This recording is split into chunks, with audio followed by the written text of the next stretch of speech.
आपत्तीच्या काळापुरता ईश्वर आठवणं पुरेसं नसतं. परिस्थिती कोणतीही असो, मनुष्याच्या मनातली भक्ती कायम राहायला हवी. गणेश, तू तू इथे कसा काय? घर चुकलास की काय? नाही आहे, झालेली चूक सुधारायला आलं. मला माफ कराय शारदा, मला माफ. मी तुम्हाला खूप दुखावलंय, त्याचा खूप पश्चाताप होतोय मला. अगं बाई, हो का? पण तुझ्यात हा बदल व्हायला नेमकं झालंय तरी काय? आई, त्या बाईचं खरं स्वरूप उघड झालं. तू म्हणत होतीस ना, ती माझ्या पैशाकडे बघून प्रेम करते. ते बरोबर होत आहे. ती कफलक झालं हे कळलं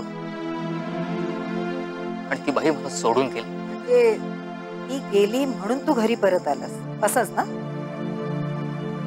अहो आई, काही का असे ना, हे घरी परत आलेत ना, एवढंच पुरेसं आहे. ऐकलंस? आता तरी कळली का बायकोची किंमत? पैसा गेला म्हटल्यावर ती भवानी लगेच सोडून गेली तुला, पण बायको, तिला तुझा पैसा नकोय, तू हवायस. आई, मला उपरती झाली, पण थोडा उशीरच झाला. उशीर? असं का म्हणतोयस? सरकारनं मला नोकरीवरून बडतर्फ केलं, या घरादारावरही जप्ती आणली. हे घर तुम्हाला सोडावं लागेल. माझ्यामुळे तुम्हालाही हे सगळं भोगावं लागतंय. माझ्या चुकीमुळे तुम्हालाही शिक्षा होते. पण तुम्ही काळजी करू नका, मी सरकारकडे माफी मागेन, पुन्हा काम सुरू करेन, पैसे कमवेन आणि तुम्हाला सुखात ठेवेन. काय बोलताय तुम्ही? सरकारनं माझ्यावर खटला भरलाय. त्या कलेक्टरशी मी बरा नाही वागलो, त्याला धुडकावून लावलं. त्याचा राग त्याने माझ्यावर काढला असणार. असं काहीही झालेलं नाहीये आणि सरकारकडून असा कोणताही आदेश आलेला नाहीये. तो एक शिपाईच आला होता ना, त्यानं असं काय सांगितलं? आधी तो इथेच आला असणार ना, तुम्हीच त्याला तिकडे पाठवलं होतं ना? नाही, इथे कोणीही आलं नव्हतं.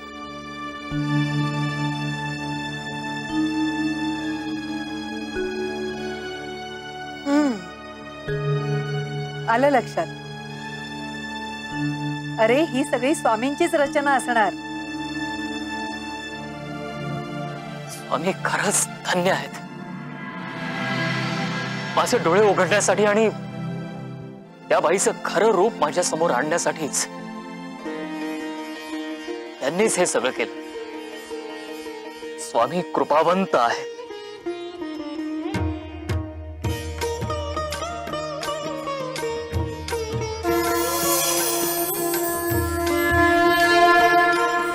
स्वामी,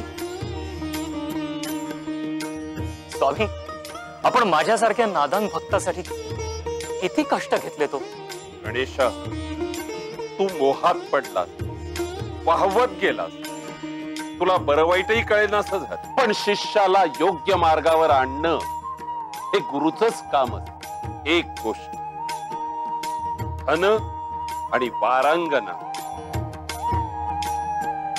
या सारख्याच असतात. पहिल्यांदा भेटतात त्यावेळी त्या आपल्याविषयी खूप आदर प्रदर्शित करतात, पण जाताना एका शब्दानेही सांगून जात नाही. माणसानी या मोहमायेपासून दूर राहणंच चांगलं. अरे, ही मोहमाया ज्योतीसारखी असते. मनुष्य पाखराप्रमाणे ज्योतीवर वश होऊन तिच्यावर झेप घेतो, म्हणून तिच्यापासून दूर राहणंच योग्य. अरे, मोह हा मोक्षाच्या मार्गातला अडथळा असतो. तू त्यात गुरफटवून गेला होता, वेळीच सावरला. स्वामी, आपणच मला यातनं सावरलं. आपल्या कृपेमुळेच मी या मायाजालातून मुक्त झालो. स्वामी,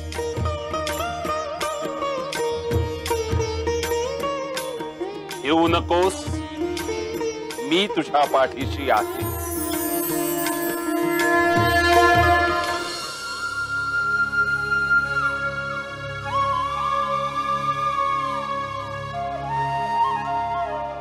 दोघी मायलेकी असे उदासपणे का बसल्यात? मग दुसरं काय करायचं आम्ही? घरात एवढी कामं आहे. कामं थोडी नाहीत, पण डोक्यावर जे ओझं आहे त्या पुढे काय सुचेल तर ना. तुम्ही जावई बापूंना पत्र पाठवलं होतं ना, त्याचं काय उत्तर वगैरे आलं की नाही?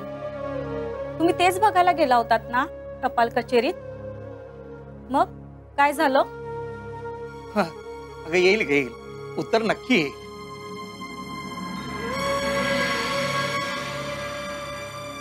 म्हणजे अजून काहीच उत्तर वगैरे आलं नाही? होतो कधी कधी उशीर. बघ, आपण नेहमी चांगलाच विचार करावा. वर्ष झालं तरी अजून उत्तर येतंय. मग कसे चांगले विचार येणार? आता तर तिच्यावर शिक्का बसलाय नवऱ्याने सोडून दिल्याचा. असा अचानकपणे माहेरी आणून सोडून गेलाय. या घटनेला वर्ष होऊन गेलं. अजून किती दिवस तिला आपण माहेरी ठेवून घेणार? पत्रा मागून पत्र पाठवतोय आपण, तरी सुद्धा त्याचं काही उत्तर येत नाही अजून. अगं आता आणखीन काय उत्तर देणार आहेत ते? आपल्या मुलीचा गर्भ वाढत नाहीये.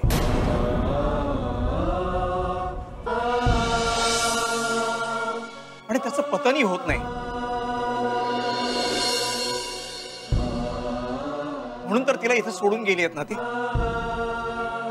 याच्याशिवाय आणखीन काय उत्तर हवंय? ह्याचं उत्तर त्यांनी कधीच देऊन गेलेत. नाही ग, सगळं चांगलं होण्याची वाट बघत असावीत ते. मी काय म्हणते, इथे वाट बघत बसण्यापेक्षा तुम्ही सासरी का जात नाही तिच्या? तिथे जाऊन तुम्ही विचारा तिच्याबद्दल काय ठरवलंय त्यांनी. त्याची काय गरज नाहीये.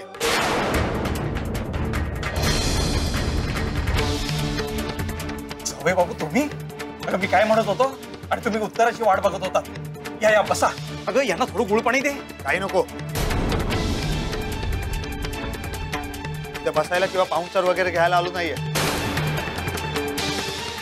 तर तुम्हाला शेवटचं सांगायला आलोय. हे पत्र पाठवणं, निरोप पाठवणं आधी बंद करा. हिला नांदवायला नेण्याचा प्रश्नच उद्भवत नाहीये. पुन्हा पुन्हा तेच विचारून मला त्रास देऊ नका. जावई बापू तुमचा राग समजू शकतो, पण थोडासा शांतपणे विचार केला तर तुमच्या लक्षात येईल की यात शोभाची काहीही चूक नाहीये. मग कुणाची चूक आहे? काहीतरी विचित्रच आहे. 4 चौघींसारखी असती तर केव्हाच बाळंत झाली असती. तेव्हा आम्हाला 2-2.25 वर्षांचं मूल असतं. काहीतरी विचित्रच आहे. नाहीच्या पोटातलं गर्भ वाढतोय ना, त्याचं पतन होत आहे. मानवी नाहीये, अमानवी आहे. नक्कीच कसली तरी बाधा असणार. ही अशी मुलगी आमच्या भरल्या घरात नकोय आम्हाला. हो, असलं काही भलतं सलतं नका बोलू. हो, यात आमच्या मुलीचा काही दोष नाहीये. होय हो, ती वर्षभर इथे माहेरी राहत असल्यामुळे तिचं वागणं बोलणं अगदी सर्वसामान्य मुलीसारखं आहे. तुम्ही तिला तुमच्या सोबत घरी न्याल ना तर सगळं काही ठीक होईल. ठीक होईल म्हणे. तुम्ही आई वडील तिचे, तुम्ही कशाला मान्य कराल? पण पोट तुमच्याच मुलीमध्ये आहे.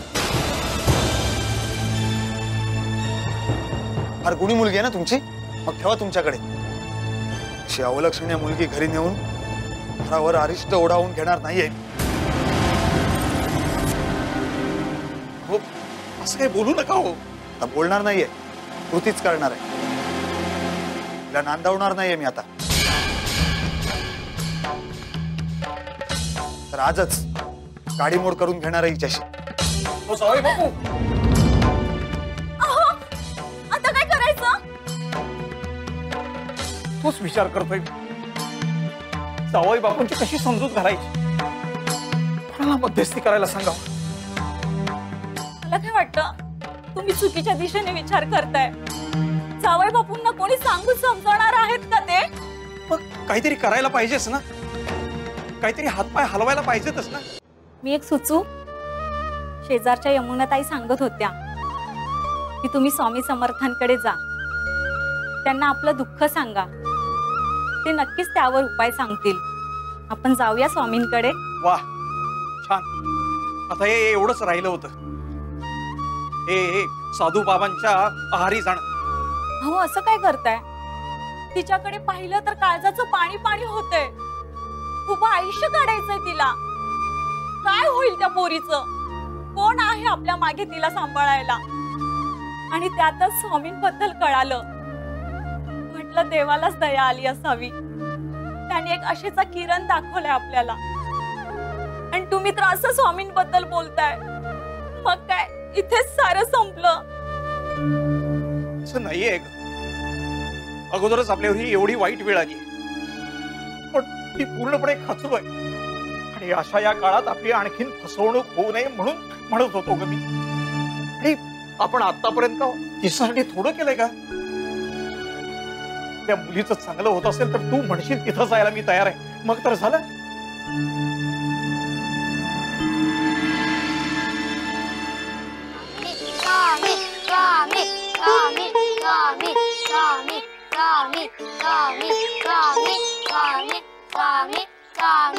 हे स्वामी समर्थ आणि गुडघ्या एवढ्या पोरांशी गोट्या खेळतायत.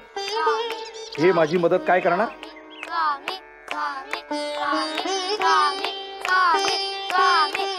आणि त्यात माझ्या मुलीचं हे असलं जगावेगळं दुखणं, जिभेनं उच्चार करायलाही संकोच वाटतो.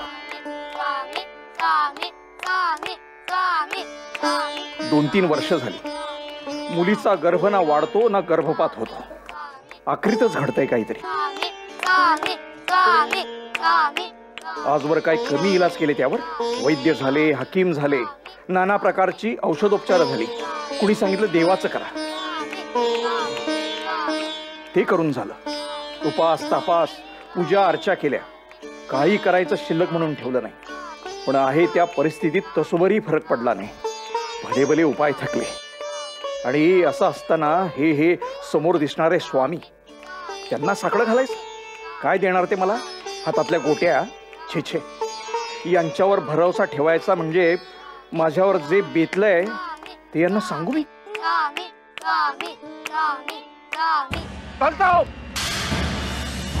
पण स्वामी, आमच्यावर विश्वास नाही तर मग आलाच कशाला इकडे? अरे तुला या गोट्यात काय काही एक मिळणार नाही. चालायला. पण स्वामी, एक सत्य बोलू नकोस. तुझ्या मुलीचा गर्भ 3 वर्ष वाढत नाहीये ना,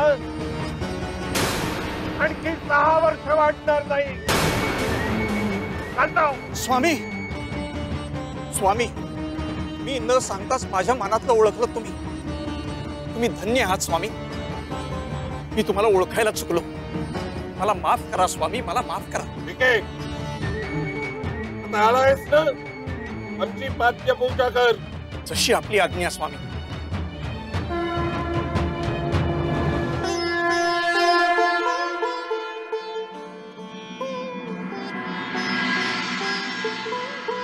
गंगाम, हे तीर्थ तुझ्या लेकीला 7 दिवस नेमानी प्यायला दे.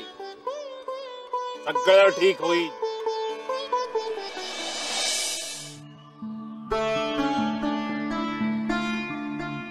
पुरी उठ. बघ, आता असं हे नावमय होऊन नाही बसायचं. काळजी करायची नाही. सगळी दुःख निराशा झटकून टाकायचं. हे बघ, स्वामींचं तीर्थ घेऊन आलोय. ते घे, थोडा धीर धर. सगळं काही चांगलं होऊन जाईल.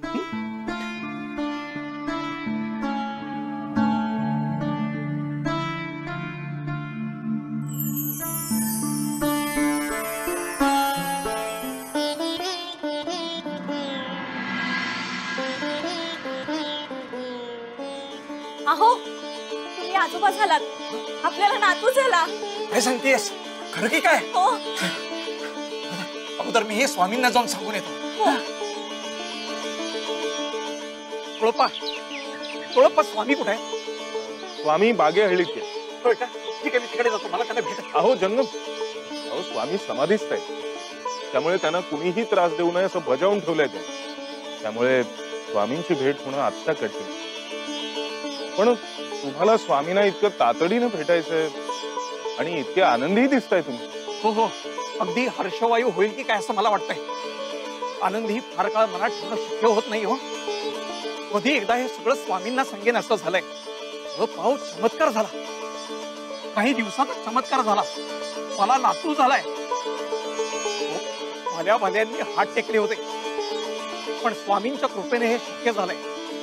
त्या आनंदाप्रित्यर्थ स्वामींना पंचपक्वान्नांचं भोजन अर्पण करावं असं मनात आहे. अहो पण स्वामींची भेट आत्ता होणं अवघड. ओळप्पा, तो स्वामींनी मला इतकं दिलंय की त्याची भरपाई होणं किंवा त्यातून उतराई होणं या जन्मात तरी शक्य नाहीये. पण निदान स्वामींना भोजन अर्पण करावं असं मला वाटतं. काय करावं, काय करावं? ओळप्पा, तुम्हीच यातून काहीतरी तोड काढा. तुम्ही असं करा, स्वामींची भेट होईपर्यंत तुम्ही 7 दिवस ब्राह्मण भोजन घाला. ब्राह्मण भोजन? हो. अहो स्वामींपर्यंत पोहोचेल ते. हो, तुम्ही म्हणताय तसंच करतो. येतो मी. या.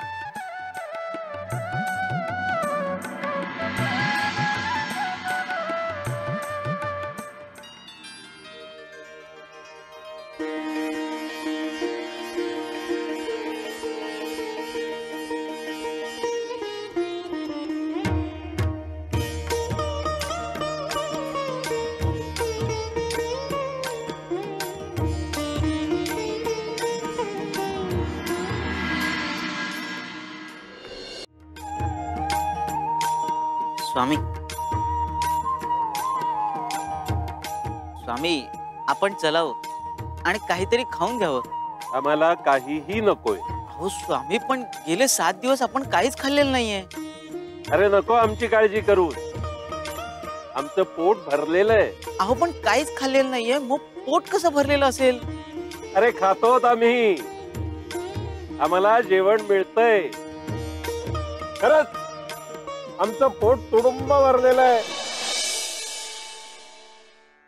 अहो, ब्राह्मणांचं भोजन झालं का? हो ना. काय ग, आज शेवटचा 7वा दिवस ना. चा संकल्प पूर्ण झाला तर खूप समाधान वाटत.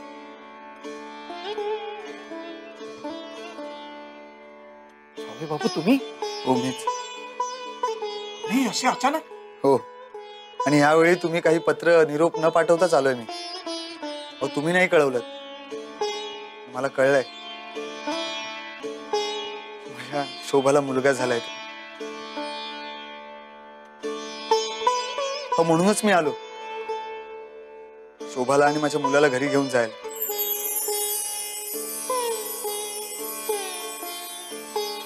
मला माफ करा सासरेबुवा, सासूबाई. हो, तुमच्यासारख्या वडील मंडळींना मी रागाच्या भरात नको नको ते बोललो, रागाच्या भरात कसाही वागलो. मला माफ करा, कृपा करून मोठ्या मनानं मला माफ करा. मला माहितीये तुम्ही माझ्यावर रागवलाय, पण अहो, जावई बापू काय म्हणतायत ते ऐकताय ना? हो ना. अगं, माझा माझ्याच कानांवर आणि डोळ्यांवर विश्वास बसत नाहीये. मी जे पाहतोय, ऐकतोय ते खरंच घडतंय.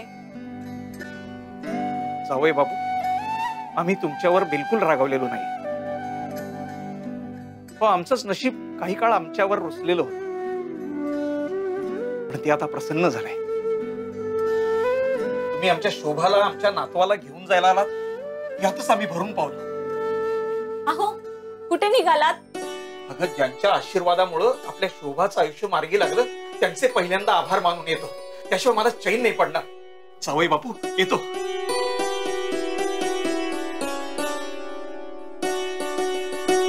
सोळप्पा, सोळप्पा. या जंगम, आज कसं काय येणं केलं? काही विशेष? हो सोळप्पा, अहो विशेषच आहे. तुम्ही सांगितलं ना त्याप्रमाणे मी ब्राह्मणांना भोजन घातलं. आज 7वा दिवस. ब्राह्मण भोजन झालं आणि अचानक आमचे जावई घरी आले, मुलीला आणि नातवाला घरी घेऊन जायला. संकल्पपूर्तीच्या आनंदात ही आणखीन भर पडली. म्हणून स्वामींचे आभार मानायला मी तातडीने इकडे आलो. पण स्वामी कुठे दिसत नाहीत, अजून आले नाहीत का? काय रे, आम्ही कशाला हवे आहोत तुला? स्वामी आपण आलात, मी आपली खूप वाट बघितली. कशासाठी? आपण माझ्या घरी यावं. मी भोजन करून तुम्हाला खाऊ घालावं अशी माझी खूप इच्छा आहे. अरे किती वेळा जेवण घालणार आहेस आम्हाला? तुझ्याच तर घरी गेले 7 दिवस जेवतो आम्ही. स्वामी ते कसं शक्य आहे? विचार या भुजंगाला. काय रे, गेले 7 दिवस आम्ही अन्नाला स्पर्श केलाय? नाही. तुझ्या घरीच तर जेवत होतो आम्ही. अरे तू आग्रह करून आम्हाला जेवण वाढत होतास.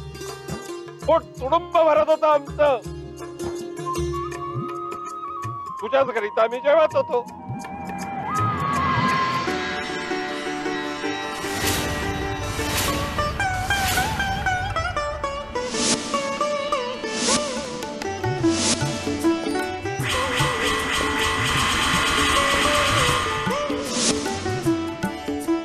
स्वामी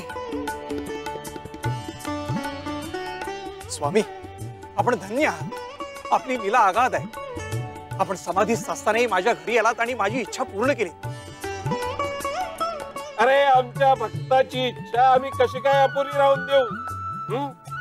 काय रे, तुझा जावई तुझ्या लेकीला घेऊन गेला ना? होय स्वामी, व त्यासाठी तर मी तुमचे आभार मानायला आलोय. स्वामी गेली काही वर्ष मी खूप वाईट परिस्थितीत काढली हो. विचित्र भोग वाट्याला आलेले होते. मुलीच्या काळजीने अगदी ग्रासला गेलो होतो. सगळं सुख नासून गेलेलं होतं. पण आता सगळं पालटून गेलंय. आता सगळं छान आहे. स्वामीजी आपल्याच कृपेने हे सगळं शक्य झालंय. काही पत्र नाही, निरोप नाही, आणि जावई अचानक घरी आला आणि मुलीला आणि नातवाला घेऊन गेला. खूप हलकं हलकं झाल्यासारखं वाटतं. मनावरचं सगळं ओझं उतरलंय. मी खूप खुशीत आहे स्वामी. आता खुश आहेस ना? आम्हाला गोट्या खेळताना पाहून तुझा विश्वास बसत नव्हता आमच्यावर. आता त्या अविश्वासाची जागा भक्तिभावाने घेतलीये. अगदी मनापासून आमच्या भक्तीत रममाण झालाय. अरे प्रत्येक मनुष्याला आपल्या वाट्याला आलेले भोग हे भोगावेच लागतात. पण त्यांनी भक्ती मार्गाची कास सोडता कामा नये. भक्ती मार्गाची कास धरल्यामुळे वाट्याला आलेले भोग भोगणं हे सुकर. अरे आपल्यावर संकट आली की मग भक्ती मार्गाची कास धरणं हे योग्य नव्हे. कोणत्याही परिस्थितीत माणसांनी भक्ती मार्ग सोडता कामा नये. होय स्वामी, आता आपली भक्ती हाच माझा श्वास आहे. आता या जीवात जीव आहे तोपर्यंत मी आपली भक्ती करत राहीन.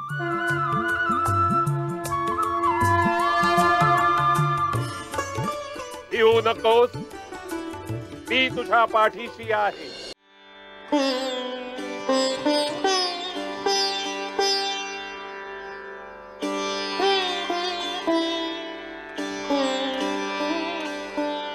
काय हो, थांबलाच आहे? काही राहून गेलं का माझ्या हातून? नाही अगं संगीता, देवपूजेची तयारी करावी तर ती तूच. सगळं कसं जिथल्या तिथं अगदी व्यवस्थित. विशा, त्यात काय एवढं विशेष? अहो वर्षानुवर्षाचं वळण आहे हातांना. अगं बाई, तयारीवरून आठवलं. अहो दत्त जयंती अगदी तोंडावर आली आहे. जेमतेम 6-7 दिवस राहिले. तयारी सुरू करायला हवी ना? तयारी तर करायची आहे, पण पूर्वीसारखी नाही. अहो हो ना, पूर्वजांपासून प्रथा चालत आली आहे. दरवर्षी दत्त जयंतीचा सोहळा अगदी थाटात साजरा होतो. गाव जेवण घालतो आपण. त्या दिवशी कुणाच्याही घरात अन्न शिजत नाही. प्रत्येक गावकरी इथे येऊन जातो. जाताना कसा तृप्त आणि समाधानी असतो प्रत्येक जण. दत्त जयंती सोहळ्याच्या आठवणी काढत असतात, पुढल्या वर्षीच्या दत्त जयंतीकडे डोळे लावून बसतात. पण यावर्षी तसं होणार नाही. अहो, परिस्थितीनंच आपले हात बांधले गेले, त्याला आपण तरी काय करणार? बाकी कोणतंही सोंग आणता येतं, पैशाचा आणता येत नाही ना. खरंय संगीता, तुझं खरंय. अगं, व्यवसायात तोटा होतो काय, आपल्याकडचं सगळं धन जातं काय, आणि जे काही उरलं सुरलंय त्याच्यात आपण बाकीचे दिवस काढतोय, कशी तरी गुजराण करतोय. यावर्षी गावजेवण घालणं परवडणारं नाही आपल्याला. काय करावं काही सुचतच नाहीये. त्याची काळजी तुम्ही कशाला करता? त्याचा विचार मी केव्हाच करून ठेवलाय. अगं, काय ठरवलंयस? सांगू? यावेळी गाव जेवणाचा बेद रद्द करूया आणि स्वामींना आणि 11 ब्राह्मणांना जेवायला बोलूया. असं करून चालेल? स्वामी आले ना भोजनाला म्हणजे 33 कोटी देव जेवायला आल्यासारखं आहे आपल्या घरी. संगीता, संगीता, खूप छान कल्पना आहे. बघ, मी आता पूजा आटोपतो आणि स्वामींना जाऊन आमंत्रण देऊन येतो. हो.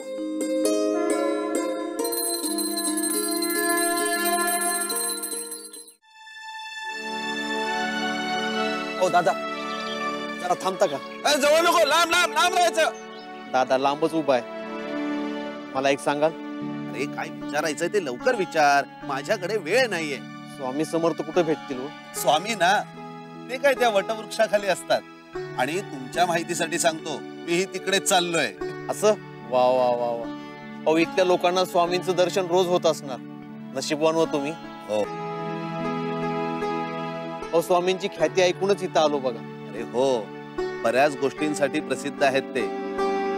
पण मला सांग, तू कशासाठी आलास? ते कुठलाही रोग, मग तो किती असाध्य असला तरी बरा करतात मग. आलं हो लक्षात, तुम्ही नेमकं कशासाठी आलात ते. दादा, आता हे रोग काय लपवण्यासारखं आहे होय? या रोगापायी फारच वाईट अवस्था झाली बघा. दुखण्याचा त्रास वेगळा आणि कुणाची सहानुभूती पण मिळत नाही. किळसवाळ्या नजरेने बघतात लोक, हाडतूड करतात, वाळीत टाकल्यागत झाल्या बघा. अहो, देवाचीच कृपा झाली म्हणून मला स्वामीबद्दल कळलं. अहो, पंढरीनाथानं स्वप्नात येऊन दृष्टांत दिला. मला म्हणाले, अक्कलकोटला जा म्हणजे तुझा रोग बरा होईल. मोठ्या आशेनं आलो बघा. दादा माफ करा, मी माझं आपलं रामायण सांगत बसलो तुम्हाला. तुमचा येळ घेतला मी. नाही, काही हरकत नाही. आणि तुम्ही जे ऐकलंय ते अगदी खरंय हो. स्वामी तुमचा आजार खचितच बरा करतील. पण काय? हो, म्हणजे तुम्ही या अवस्थेत स्वामींजवळ जाणार का? नाही नाही नाही. अहो, मी माणसाजवळ सुद्धा जात नाही. स्वामी माझ्यासाठी ईश्वरा समान आहेत, त्यांच्याजवळ कसं जाईल? लांबूनच दर्शन घेईन बघा. स्वामींची कृपा दृष्टी वळेल आणि स्वामी कृपा करतील, या घडीचीच वाट बघतोय बघा. बर, चला. हो हो, माझ्या बरोबर नाही, मागोमाग मागोमाग. हा, चला.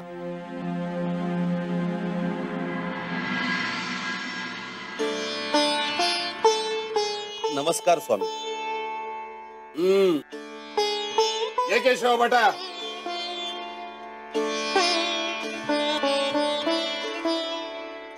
काय काम काढलंस?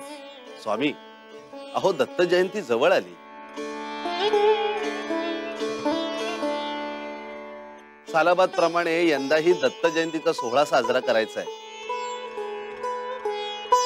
त्यासाठी आशीर्वाद पाहिजे होते तुमचे. अरे, चांगल्या कार्यासाठी आमचे आशीर्वाद नेहमीच असतात. स्वामी, तसं मी 11 ब्राह्मणांना या सोहळ्याचं आमंत्रण देणारच आहे. पण आपण तर साक्षात दत्त स्वरूप.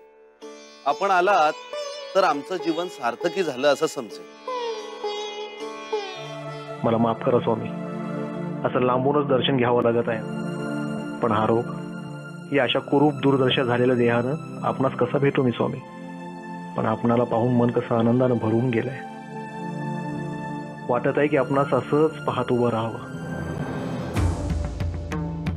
अरे, आम्ही दत्त जयंतीच्या सोहळ्यासाठी तुझ्याकडे अवश्य येऊ.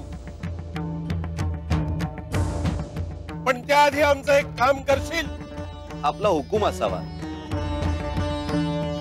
तुझ्याकडे चंदनाचं खोड आहे का? हो आहे की, एक छोटस चंदनाचं खोड आहे. ते आम्हाला आणून दे. तशी आपली आज्ञा.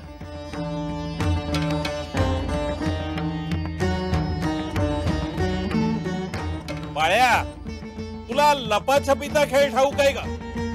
हो स्वामी. लपाछपीच्या खेळात आपण सगळेजण लपून राहतो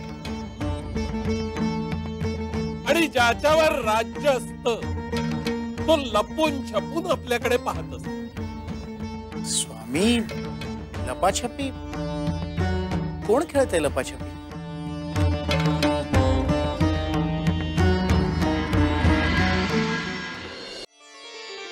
संगीता, संगीता. आले हा. आलात. सगळी निमंत्रणं देऊन झाली ना? नाही काय हो, स्वामी काय म्हणाले? चंदनाचं खोड. काय? अहो, मी तुम्हाला विचारते काय, तुम्ही सांगताय काय? अगं संगीता, मी योग्य तेच म्हणतोय. चंदनाचं खोड घेऊन मला लगेच निघायचंय. हो पण आता तर आलात तुम्ही आणि लगेच जायचं म्हणताय, पण कुठं? स्वामींकडे. स्वामींनी मला चंदनाचं खोड घेऊन यायला सांगितलंय. पण तुम्ही तर स्वामींना दत्त जयंतीचं निमंत्रण द्यायला गेला होतात ना, त्याचं काय झालं? स्वामी ते नंतर सांगते. आधी चंदनाचं खोड घेऊन यायला सांगितलंय मला. चंदनाचं खोड? कशाला मागितलं असेल हो हे खोड? आता मला काय माहित स्वामींना खोड कशाला हवंय ते. तसं नाही हो. अहो मला वाटलं तिथं तुमचा विषय झाला असेल, तुम्हाला माहित असेल. नाही ग. अगं स्वामींच्या लीला स्वामीच जाणो. आपण फक्त आज्ञांचं पालन करायचं. आणि हो, बायका बोलण्यात फार वेळ घालवता. जा बघू, आधी आज जा आणि चंदनाचा खोड घेऊन ये. आता आणते हो.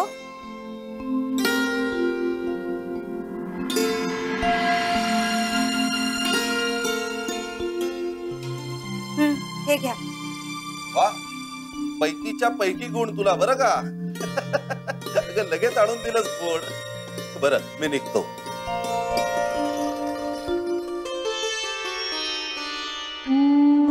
स्वामी, हे आपलं चंदनाचं खोड. इकडे.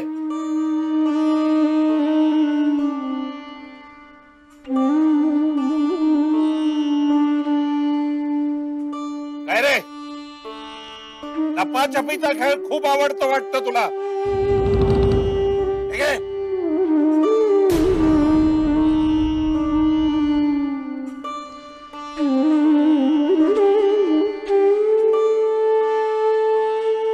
तुझ्यासाठी हे खोड. उगाळ आणि लाव, तुझं कुष्ठ बरं होईल. स्वामी तुम्ही खरोखर मनकवड्या, दयाघन आहात, कृपावंत आहात. आपली कृपा झाली, माझा रोग बरा होणार आता.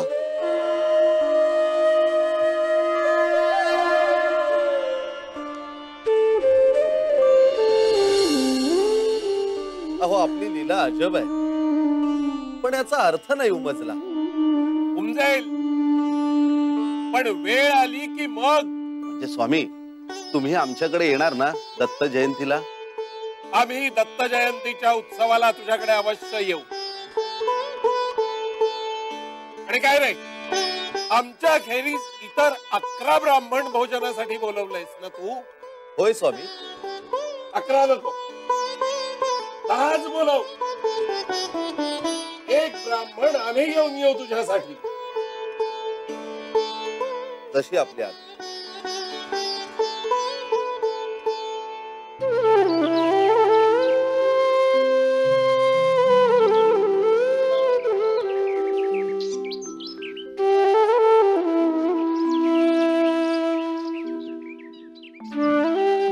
मी या कुष्ठरोगातून बरा होणार. स्वामींच्या कृपेनं या रोगाच्या शापातून मी लवकर बरा होणार, मला विश्वास आहे.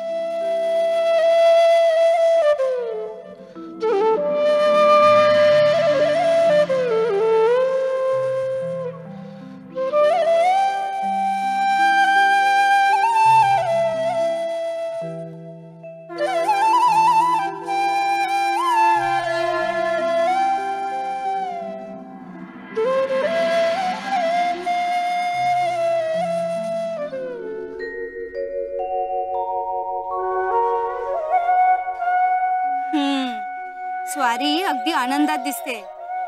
याचा अर्थ या दत्त जयंतीला स्वामी आपल्या घरी येणार. वाटलंच मला. अहो पण आता घाई करायला हवी. हा हाताच्या बोटावर मोजणे इतके दिवस शिल्लक राहिले दत्त जयंतीला. रात्र थोडी आणि सोंग फार आहे. हो ग, फक्त 7 दिवस राहिलेत आता. तुम्ही आता हे असे दिवस मोजत बसण्यापेक्षा ना काय काय कामं करायची ती हातावेगळी करायची. बघा हे बघा, आधी ब्राह्मणांना बोलवायला हवं. बाकी कोणाला बोलवायचं याची यादी तयार करायला घ्या. हो, म्हणजे ब्राह्मणांवरून आठवलं, स्वामी म्हणाले फक्त 10च ब्राह्मणांना घेऊन या. 11वा ब्राह्मण ते स्वतः घेऊन येणार आहेत. हा? स्वामी ब्राह्मण देणार आहे? हो. कोण असेल होतो आणि काय हो, स्वामींनी असं का सांगितलं असेल? झाले तुझे प्रश्न सुरू झाले. अगं आता स्वामी स्वतः ब्राह्मण घेऊन येणार म्हणजे नक्कीच तो उच्च कोटीचा ब्राह्मण असावा. तर त्यांना आणण्यामागे स्वामींची एक वेगळी रचनाच मला वाटते.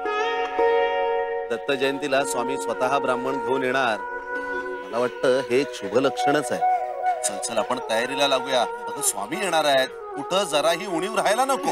हो हो, पण मला सांगा. हे बघ, झालं तुझं सुरू. बर बोल. तुम्ही ते चंदनाचं खोड नेलं होतं ना, त्याचं काय झालं? स्वामींनी घेतलं का ते? घेतलं आणि मारलं सुद्धा. म्हणजे आणि कोणाला? आणि अगं हो, अगं तो एक वेगळा किस्सा आहे. बाई हो का? काय हो, काय झालं तरी काय असं? चल आतमध्ये तयारीला लागूया.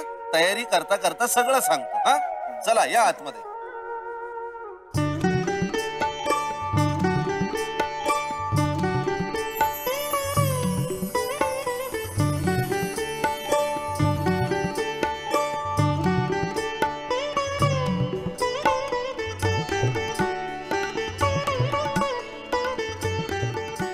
स्वामी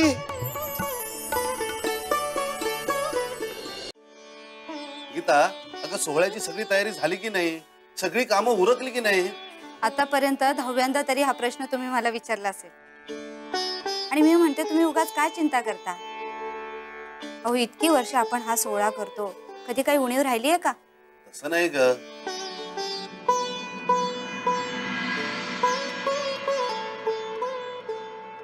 यावर्षी जरा निराळच आहे. स्वामी येणार आहेत यावर्षी. दत्त जयंतीला प्रत्यक्ष दत्तावतार येणार आहे आपल्या घरात. खरंच खरंच हा सुदिन आपल्या आयुष्यात उगवलाय खरंच वाटत नाही. गेले 5-6 दिवस अगदी चातकासारखे आपण वाट बघत होतो त्यांच्या येण्याची, नाही का? हो ना ग. पण एकच खंत आहे, पूर्वीसारखं गाव जेवण नाही देऊ शकत आपण.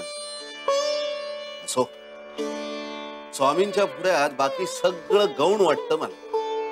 अहो पण एक सांगू, म्हणूनच स्वामी येत असतील आपल्या घरी.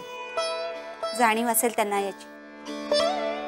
अहो ते सर्व काही जाणतात. बरं ते जाऊ द्या, तुम्ही आधी जाऊन स्वामींना घेऊन या. तोपर्यंत मी पूजेच्या साहित्याची मांडामांड करते. हो हो बर.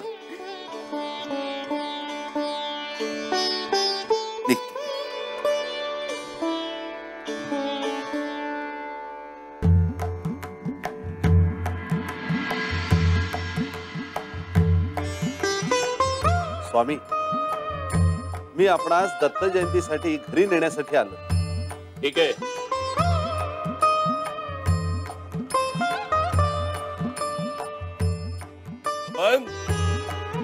दूर क्यों खड़े हो?